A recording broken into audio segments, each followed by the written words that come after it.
오늘은 우리가 성령 강림 주일로 지킵니다. 약속하신 대로 임하시는 하나님의 성령의 충만하신 은혜가 오늘 이 시간 사모하며 또 주 앞에 있는 여러분에게 말씀을 듣는 이 순간 하나님의 성령의 충만한 은총이 고넬료의 가정처럼 가족들에게 임하게 된 것처럼 여러분에게도 오늘 이 시간 임하게 되기를 주님의 이름으로 축복합니다. 사도행전을 우리가 읽을 때에 제일 관심을 가져야 할 것이 여러분 무엇일까 생각해 보셨습니까? 사도행전에 보면 이적이 참 많이 나타납니다. 그러니까 이적에 우리가 관심을 많이 가져야 할까요? 사도행전을 별칭을 붙일 때 여러 가지로 붙이지만 사도행전을 성령행전이다 이렇게도 붙입니다.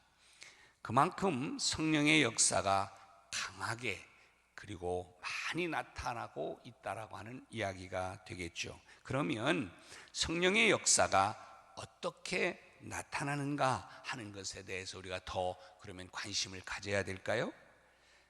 이런 것은 모두 관심거리 내지는 이야기거리는 될 수가 있습니다. 그렇지만 사도행전의 총 주제는 뭐냐면 그리스도의 몸된 교회를 세우는 것에 있습니다.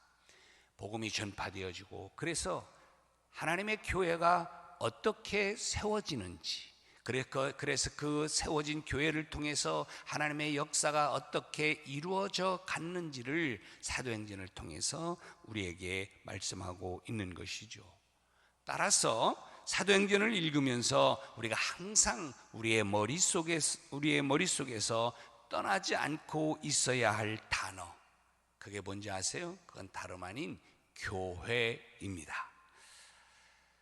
자, 오늘 읽은 이 본문의 말씀은 약속하신 성령을 받는 오순절 사건에 대한 기록이죠. 그래서 성령이 어떻게 임하게 됐느냐 하는 것을 상세하게 오늘 본문이 기록하고 있습니다. 여러분 잘 아시죠? 자, 예수님께서 당신이 하늘로 승천해 가시면서 보혜사 성령을 주시겠다고 약속을 하셨습니다. 그런데 그 약속이 정말 사실로 이루어진 사건이 오늘 본문의 내용입니다. 여러분, 구속사적으로 볼 때에 성령 강림 사건은 아주 중요한 위치에 놓이게 됩니다. 자, 이 사건이 이루어지지 않았으면 여러분, 예수님은요 거짓말쟁이로 둔갑했을 겁니다. 왜? 약속한 것이 안 이루어졌으니까. 따라서 그의 십자가의 십자가의 복음의 역사, 이런 모든 것 다 믿을 게 못 되는 것처럼 여기게 되는 것이죠.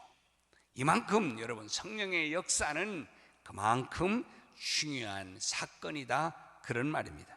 그런 가운데서 이 본문에서도 역시 우리가 가져야 할 관심은 다른 게 아니라 교회예요. 교회. 왜 그래요? 이 성령의 역사로 말미암은 결과가 다름 아닌 교회였기 때문입니다.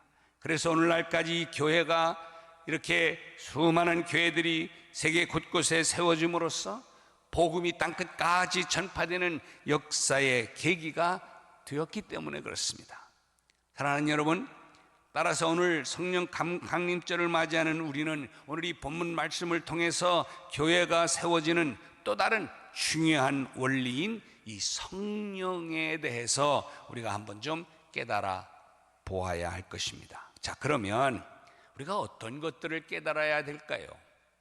몇 가지 말씀을 좀 드리고 싶습니다. 첫 번째로는 교회는 성령의 역사로 세워진다는 사실을 깨닫게 되는 거예요. 아멘입니까? 교회가 세워질 때는 하나님의 성령의 역사의 결과로 세워진다는 거예요. 여러분, 사도란 어떤 사람들입니까? 사도란 특별히 교회 설립을 위해서 예수 그리스도로부터 직접 세움을 입은 사람들이 누구냐면 제자, 사도들이죠. 자, 이 사도들에 의해서 없던 교회가 이 땅에 창립이 됐어요. 자, 그런데 오늘 본문의 사건, 즉 오순절 성령 강림의 사건이 있지 않았다고 하면 저들은 이 위대한 일을 아마 하지 못했을 거예요. 물론 저들이 교회를 세우는데 헌신했던 것만은 사실이지만은 교회를 세우는 실질적인 역사는 사람이 아니라 그들 안에 임하신 하나님의 성령께서 하신 일인 것일로 우리는 분명히 믿는 것이죠. 성령이 임하기 전까지 그러면 그들은 어땠어요? 여러분 잘 아시는 것처럼 겁쟁이였잖아요. 상겁쟁이였습니다. 부활하신 예수님을 본 이후로 그들이 조금은 변했어요. 그렇지만요, 그들은 아직도 사람들 앞에 나타나기를, 앞장서기를 두려워하는 겁쟁이들이었습니다. 그래서 저들은 그 문을 걸어 잠고 두려워서 어찌할 바를 모르고 그런 상태였습니다. 또 그들의 모임을 갖는다 할지라도 다른 사람들에게 그저 눈이 띌 정도, 그런 정도 아니었습니다.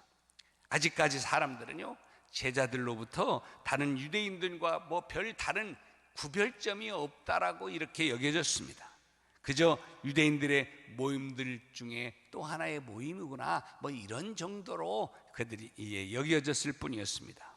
아직 저들은 복음을 나가서 큰 소리로 외치지도 못했어요.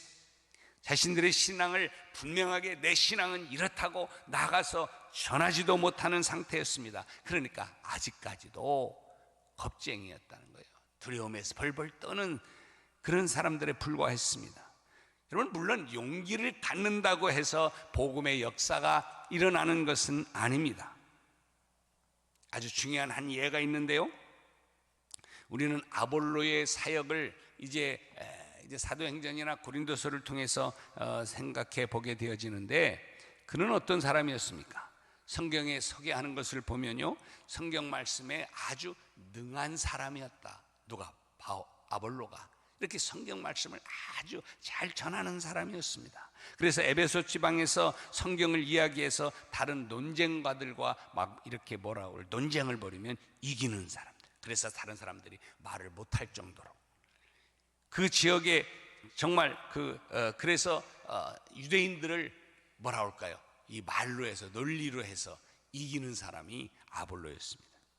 그래서 많은 사람들이 그의 말을 인정을 했고 따랐고, 그래서 그가 말하는 예수에 대해서 관심을 많이 갖게도 됐습니다. 그런데요, 그런 이 아볼로의 한계를 드러내주는 아주 정확한 말이 하나 있습니다. 사도행전 18장 25절을 보면 이렇게 말해요. 그가 일찍이 주의 도를 배워 열심으로 예수에 관한 것을 자세하게 가르쳤지만 뭐라 그래요? 요한의 세례만 알따름이라.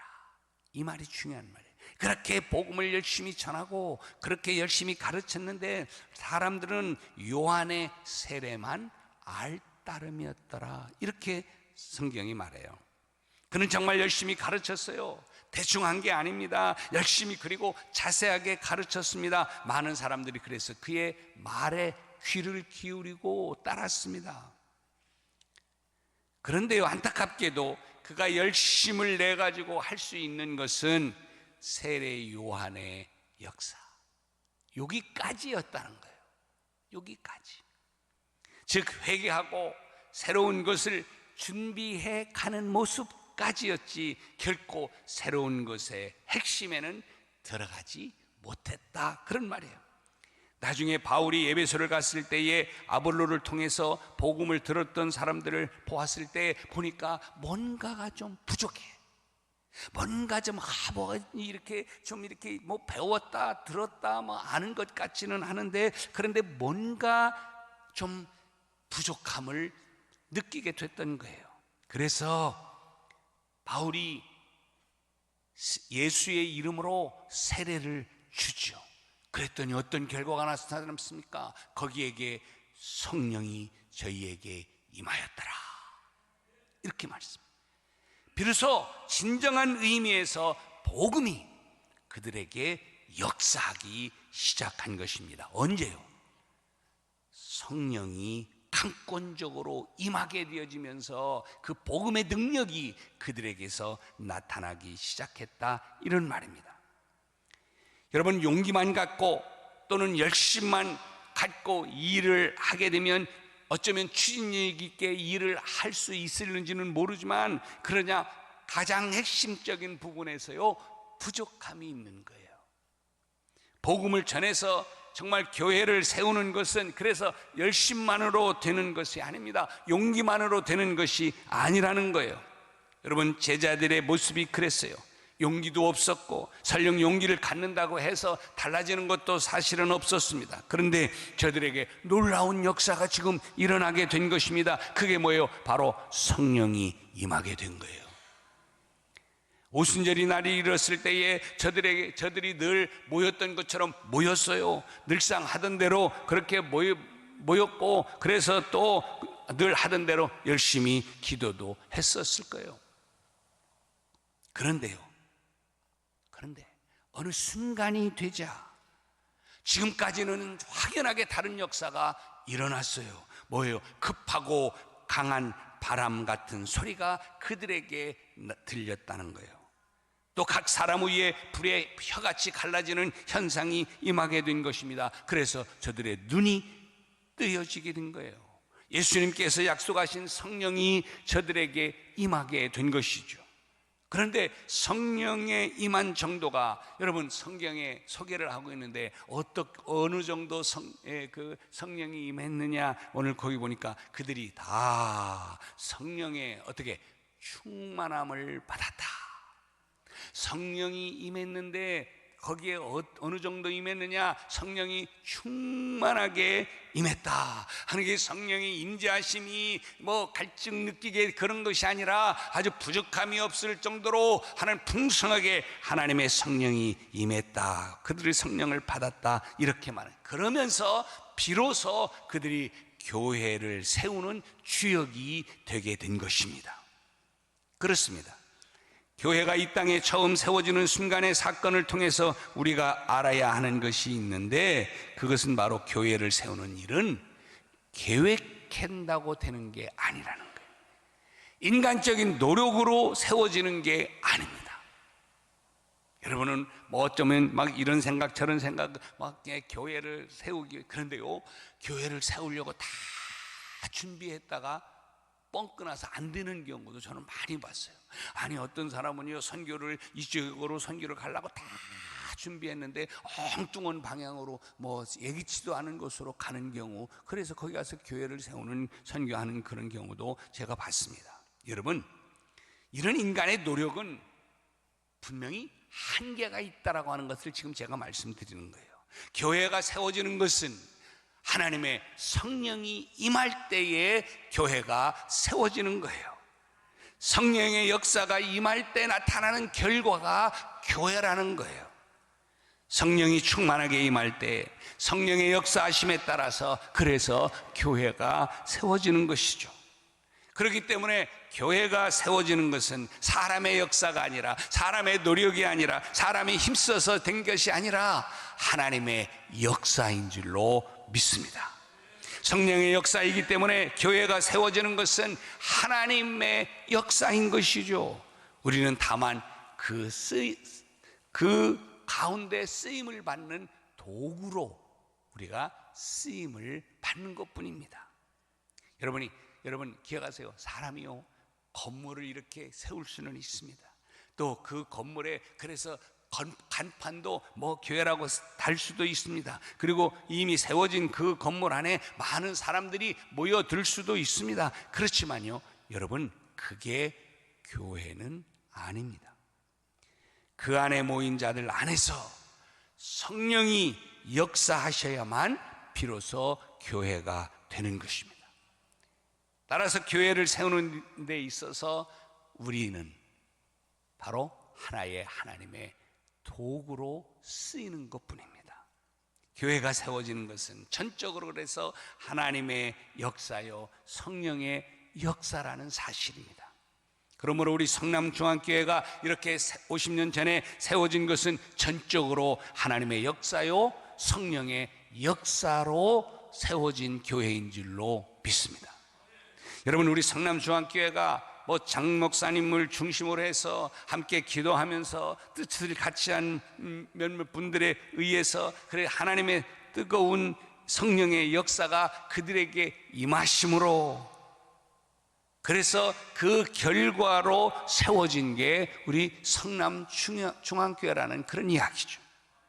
그러므로 사랑하는 여러분, 이제 우리 성남중앙교회가 100년의 역사를 기대하면서 저와 여러분을 통하여 이제 교회가 더 아름답게 세워지는 영광을 여러분 누리고 싶지 않습니까?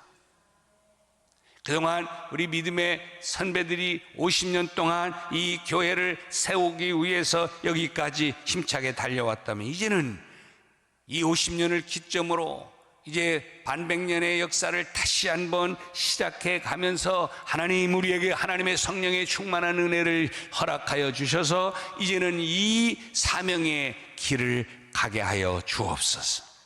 그럼 여러분, 그렇게 하려면 필요한 게 있어요. 성령 충만함을 받아야 합니다.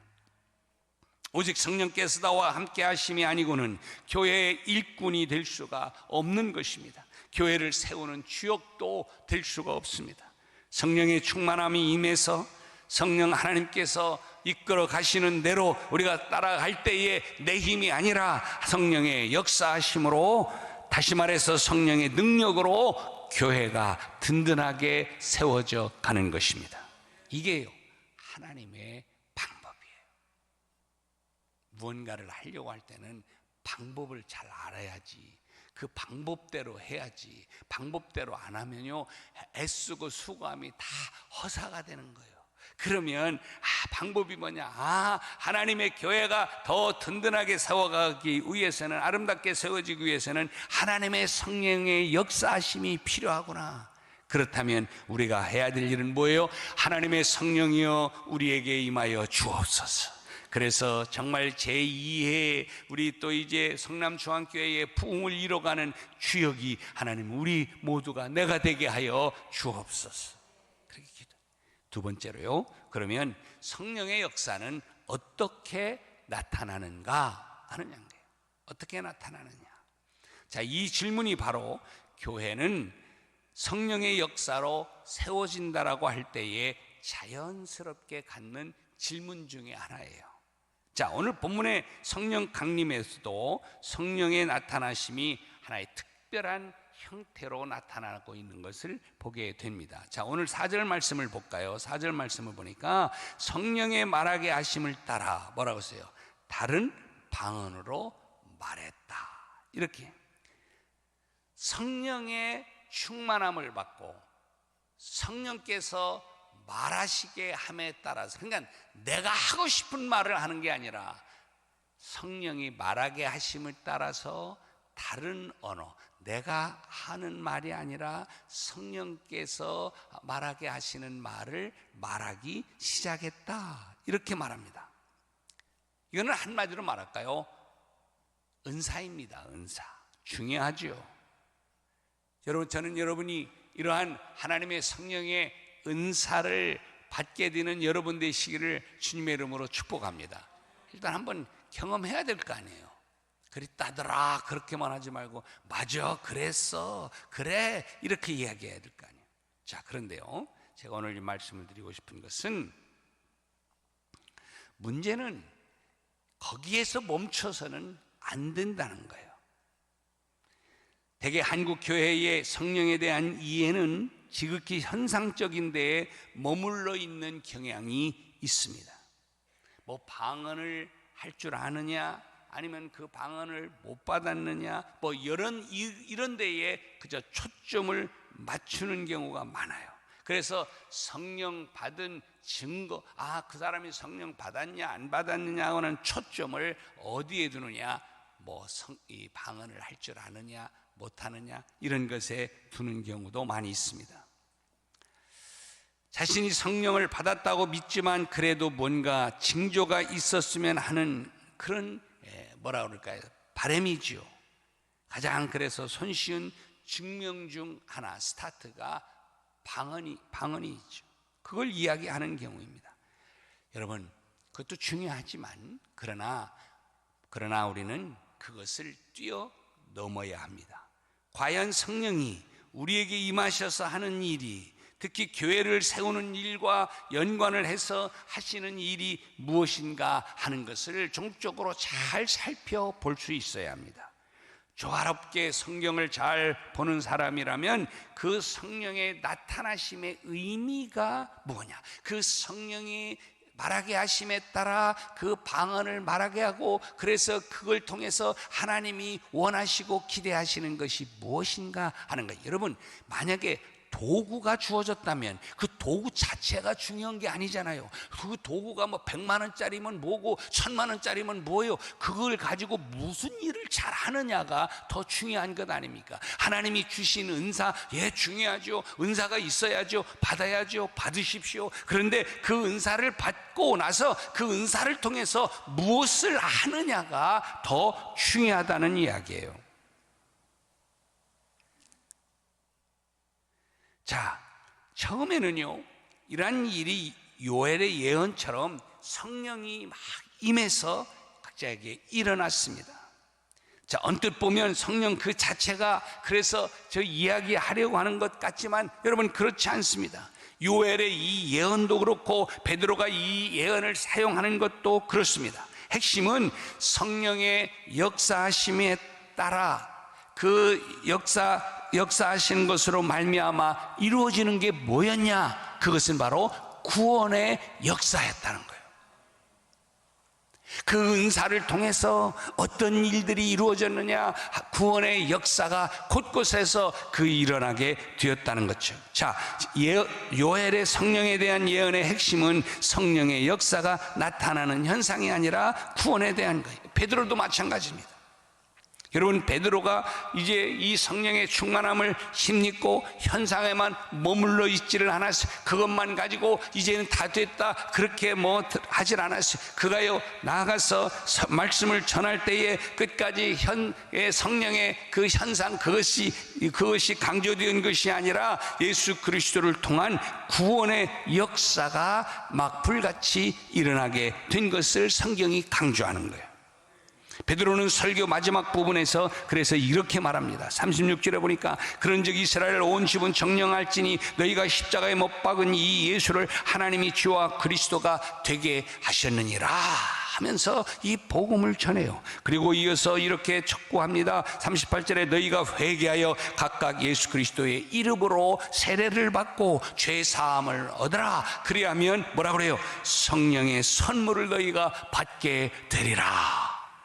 회개하고 주 앞에 돌아오면 그러면 하나님께서 성령을 선물로 주시겠대요. 그러면서 뭐라고 해요? 40절 마지막에 너희가 이 패역한 세대에서 구원을 받으리라. 그러니까 성령의 선물을, 은혜를 주시는 이유는 결국은 그 성령의 역사하심을 통해서 뭐예요? 이 구원함의 역사가 이루어지게 하기 위한 과정이라는 거예요. 그래서 여러분, 고린도전서 12장 3절에서는 성령이 아니고는 누구든지 예수를 주로 시인할 수 없다고 말씀하는, 성령을 부어주시는 이 은혜, 아니 성령을 받아야 되는 이 은혜, 그것이 뭐냐? 구원의 확신과 기쁨, 그 구원의 감격과 기쁨을 누리고 저 확신 있게 전하기 위해서 성령의 임하시는 역사가 필요하다는 거죠. 이 설교의 결과로요, 그래서 어떻게 됐어요? 베드로가 막 이렇게 막 설교하고 나면서 막 3,000명 5,000명 이렇게 세례를 받고 구원함을 받는 역사가 막 일어나게 되었습니다. 그러면서 초대 교회가 든든하게 세워져 간 것이죠. 자, 그러면 성령의 역사란 무엇을 말하는 것입니까? 다른 게 아니라 복음을 전하는 게 성령의 핵심이요 역사인 줄로 믿습니다. 따라서 여러분, 우리는 성령을 이해함에 있어서 어떤 현상적인 뭐 이런 거에 자꾸 치중할 게 아니라 또 거기에 머무를 게 아니에요. 방언을 했다, 내가 신의 은사를 받았다, 뭐 떨림이 있었다, 예, 좋은 거죠. 그것을 무시하는 것이 아닙니다. 하시하려고 하는 게 아니에요. 중요해요. 그러나 여기에서 그치면 안 된다는 거예요. 그런 것은 하나님의 성령의 어떤 하는 증거의 현상일 뿐이라는 것입니다. 여기서 머무르지 말고 여기서 이제 지체하지 말고 이제는 하나님의 복음을 전해서 하나님의 교회가 든든하게 세워지는 일에 귀하게 이 은사가 쓰임을 받아야 된다는 것이죠. 여러분, 누군가가 성령을 받았느냐 안 받았느냐 이렇게 판단하는 기준 다른 데 있는 것이 아닙니다. 그것은 예수 그리스도를 그가 얼마나 높이는가, 여기에 초점을 맞춰 보면 돼요. 그러니까 성령 충만한 사람은 절대 자신을 높이지 않습니다. 자랑하려고 하지 않습니다. 성령 충만한 사람은 말을 하든지 어떤 행동을 하든지 결국 예수 그리스도를 높이는 사람이에요. 여러분이 성령을 이야기하는 사람들을 판단할 때도요, 다른 게 기준이어서는 안 됩니다. 그거예요. 이 사람이 얼마나 주님을 높이고 있는가.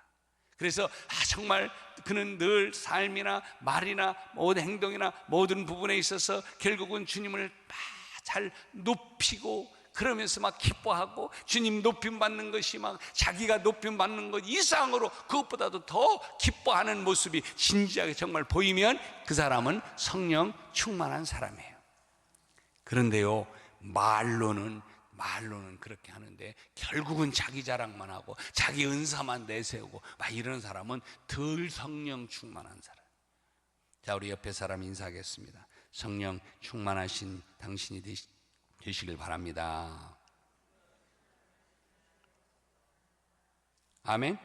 그래요. 그래서요, 성령을 이해함에 있어서 어떤 현상적인 게 없을 수도 있다고 하는 것을 알아요. 여러분, 제가 한 가지 묻습니다. 그러면 방언을 못하는 사람은 성령 충만함에서 멀어져 있는 사람일까? 아니요. 물론 하나님이 방언도 어떤 신유의 은사도 예언의 은사도 주겠지만, 하나님이 성령의 은사를 부어주심으로 말미암아 정말 이 하나님의 구원의 감격과 기쁨을 내가 확신하고, 그리고 정말 이 구원의 감격과 기쁨을 나아가서 전하면서 또 그 주님의 이름을 높이지 않으면 견딜 수 없는 그 뜨거운 가슴이 내게 있으므로 입을 여밀 때마다 그 주님의 이름을 높이고 찬양하고 영광을 돌리는 그 사람은 성령 충만함을 받은 사람이에요. 그러면 여러분은 그것은 여러분 스스로가 알 수 있습니다. 여러분 스스로가 알 수 있어요. 아니, 다른 사람이 옆에서 봐도 알아요. 왜냐면요, 딱 보면 알아요. 느껴 못 느껴? 잘 모르는 맹이네. 성령 충만한 사람은요, 보면 정말 알아요.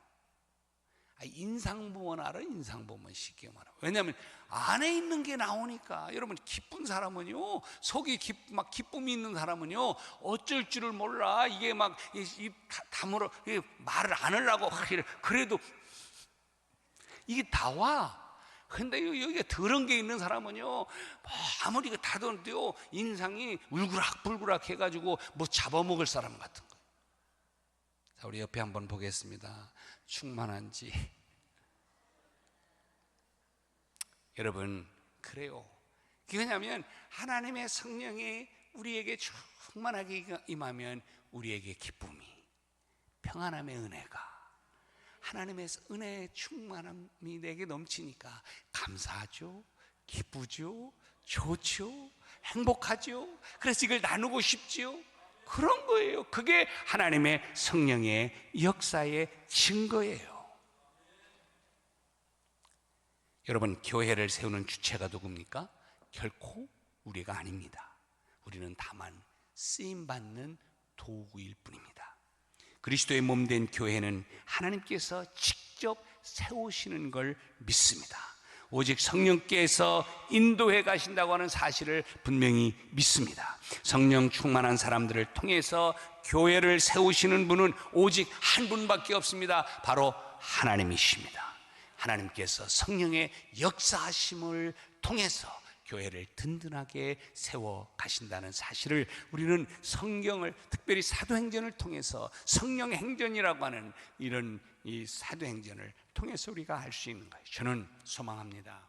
이제 우리가 5월달 계속해서 우리 이제 50주년을 기념하면서 그동안 부어주신 하나님의 은혜를 감사하면서 이게 전적인 하나님의 은혜였구나 하는 것을 느끼니까 감사하고, 이제는 이제 100년을 향해서 다시 한번 이제 달려갈 때에 하나님이 주신 은혜를 기억하며 사명으로서 하나님, 이 사명을 가지고 감당해 가야 될 텐데 내 힘으로는 되지 않는 것을 아는데, 특별히 오늘 성령 강림절에 하나님 정말 하나님의 성령의 역사하심으로 말미암아 그들이 은혜를 받고, 그리고 그들로 인하여 교회가 든든하게 세워져 갔던 초대교회를 바라보면서 하나님, 우리 성남중앙교회가 성령 충만함을 받고, 그래서 하나님이 기뻐하는 아름다운 교회로 더 든든하게 100년을 향하여 달려갈 수 있도록 하나님, 나를 먼저 하나님 성령한 충만한 자리에 이끌어 주옵소서.